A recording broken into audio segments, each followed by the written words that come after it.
Bonjour, aujourd'hui je suis au camping de Eau-Claire pour vous montrer que nous, au Congrès mondial acadien, on est inclusif pas à peu près et même qu'on transcende les époques et les réalités pour se retrouver dans un festival médiéval fantastique. Alors, je suis avec David Robert, coordonnateur du Festival médiéval fantastique de Eau-Claire. Alors, David, bonjour. Alors, comment vas-tu? Et parle-nous un peu de ce festival et comment ça s'est passé. Et puis, ça se déroule toujours à ce que je vois derrière vous. Écoutez, ça a été une très bonne journée hier. On a eu des combats à la lame vive, on a eu des tours de poney, on a eu de l'archerie tag, qui est un jeu qui ressemble beaucoup au ballon chasseur, mais qui se fait avec des arcs de grandeur nature.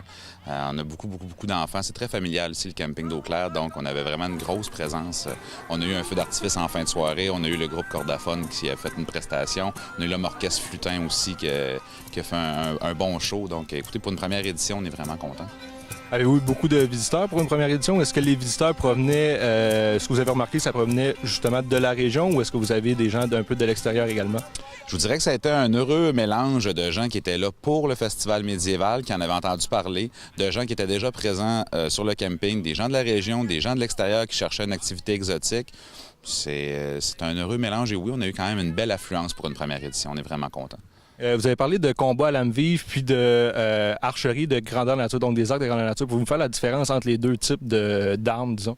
Écoutez, les armes de lame vive, ça, c'est des armes vraiment de métal. Donc, les gens qui doivent utiliser ça doivent le faire armuré et c'est des spectacles. C'est pas pour jouer. Tandis que quand on se sert d'équipements de grandeur nature, donc des équipements pour jouer, des équipements qui sont rembourrés, des équipements qui sont faits en mousse pour éviter les blessures, justement. Mais les épées de lame vive, c'est vraiment pour donner un spectacle. C'est ce qui se rapproche le plus de ce qui se faisait dans le temps médiéval.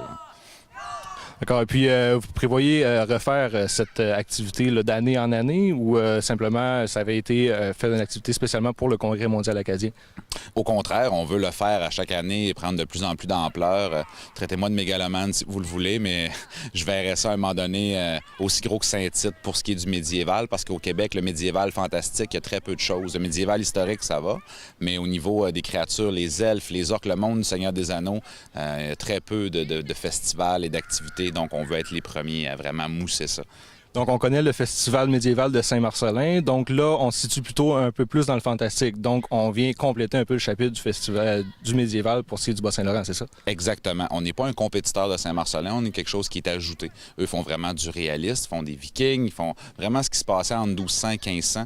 Nous, on est dans un monde où on peut aller plus allègre, là. On peut faire des ogres, des golems, des magiciens, des feux d'artifice. On va vraiment y aller vers le côté plus enfant, là. Retrouver son cœur d'enfant, vraiment.